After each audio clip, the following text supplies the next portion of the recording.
Hey guys, how's it going? How to fix Netflix app update required.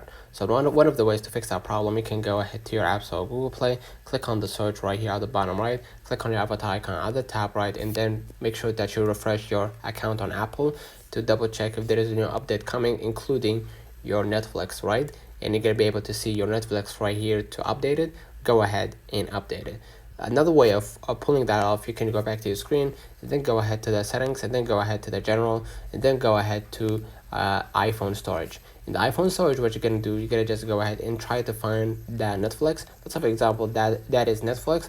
What you're gonna do, you're gonna upload the app, and by uploading the app, you're gonna release some some of the unnecessary storage that's been extra or that's been hidden in iPhone in your Netflix app. So it takes a lot of space. So just by uploading the app and reinstall it once again, you're gonna be able to keep your essential information, and then you're gonna be able to log in again. So let me know in the comments if this video helped you. Don't forget to like and subscribe, turn on the notification bell to receive every video we upload. Thank you for watching. We will definitely see you in the next one.